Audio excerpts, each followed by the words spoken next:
সারা বাংলাদেশে ফারিয়ার যে প্রতিবাদ বিক্ষোভ সমাবেশ, সেটা আপনারা জানেন যে 4 তারিখে ঢাকা মেডিকেল কলেজে যে অনাকাঙ্ক্ষিত ঘটনা হয়েছে।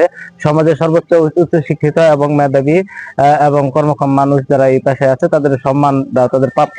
তারা তাদের আমাদের মেডিকেল রিপ্রেজেন্টেটিভ এরা তাদের মেডিসিন সম্পর্কে ইনফরমেশন দেয় এবং ডাক্তার এবং রোগীদের মাঝে এবং এই মেডিসিন সম্পর্কে তারা তথ্য দেয়। দালালি কোনো কিছু করার নাই এখানে, দালালি কেউ করে না।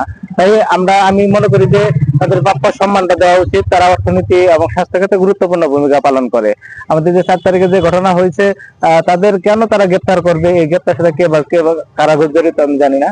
আমি চাই যে এইটা একটা সুস্বাতন্ত্র হোক এবং পরবর্তীতে এই পেশার সবাইকে তার সম্মানটুকুনি। অত্যাধুনিক যন্ত্রপাতি ও আধুনিক চিকিৎসা সেবা নিয়ে পপুলার ডেন্টাল কেয়ার এখন আপনার শহর বেলকুচির মুকুন্দগাতিতে। আমাদের ঠিকানা মুকুন্দগাতি বাজার, গার্লস স্কুলের সামনে, তালুকদার মার্কেটের 2য় তলা, বেলকুচি, সিরাজগঞ্জ। বাঁচতে পারে কারণ সমাজের শিক্ষিত মার্জিত মানুষগুলো এই পেশায় আছে। আমি আজকের আমাদের এই প্রতিবাদ সমাবেশের আমরা বলিষ্ঠতার সাথে বলতে চাই, আমরা যে পেশায় আমরা আছি এটা কোনো অংশেই এটা দালালি পেশা নয়। এই পেশাটা হচ্ছে সর্বোচ্চ শিক্ষিত জনগোষ্ঠী। আমরা এই পেশাটাকে অন করি, আমাদের এই পেশাকে নিয়ে আমরা গর্ববোধ করি। আমরা এই পেশাকে গর্ববোধ করে গর্বের সাথে আমরা এই পেশাটাকে আমরা বাস্তবায়ন করি।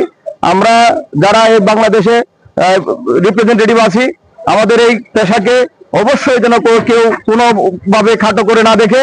আমি সবাইকে উদাত্ত আহ্বান জানাবো, আমাদের এই পেশাকে সম্মান করুন, আমাদেরকে আপনারা সহযোগিতা করুন, যাতে করে আমরা বাংলার প্রত্যেকটা ঘরে ঘরে আমাদের প্রত্যেকটা জনগণ যেন আমাদের এই স্বাস্থ্য সেবাটা আমরা নিশ্চিত করতে পারি।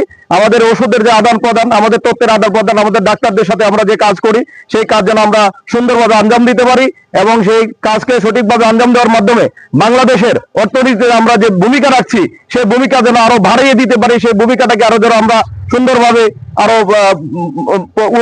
করতে পারি, বৃদ্ধি করতে পারি। সেই ক্ষেত্রে আমরা সবার সহযোগিতা চাইবো। আমাদের সবাই মিলে সারা বাংলাদেশে ফার্মাসিউটিক্যাল রিপ্রেজেন্টেটিভ অ্যাসোসিয়েশন কেন্দ্রীয় পরিবার কর্মসূচি হিসাবে আমরা সারা বাংলাদেশে এই কর্মসূচি পালন করতেছি।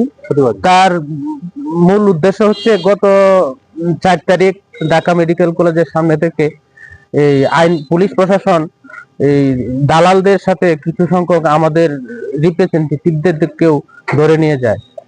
এই অনাকাঙ্ক্ষিত ঘটনার জন্য আমরা তার প্রতিবাদ জানাচ্ছি। 4 তারিখে যে অনাকাঙ্ক্ষিত ঢাকা মেডিকেল কলেজে যে ঘটনাটি ঘটেছে, দালাল মুক্ত করতে গিয়ে বাংলাদেশ ফার্মাসিউটিক্যাল অ্যাসোসিয়েশনে কিছু আমাদের রিপ্রেজেন্টেটিভদেরকে অ্যারেস্ট করা হয়েছে। তো আসলে বাংলাদেশ ফার্মাসিউটিক্যাল যে রিপ্রেজেন্টেটিভ অ্যাসোসিয়েশন আছে, এই ছেলেপেলে আমরা কেউ দালাল না। আসলে দালাল মুক্ত করতে গিয়ে আমাদেরকে আইনের কিছু লোক গ্রেপ্তার করেছে।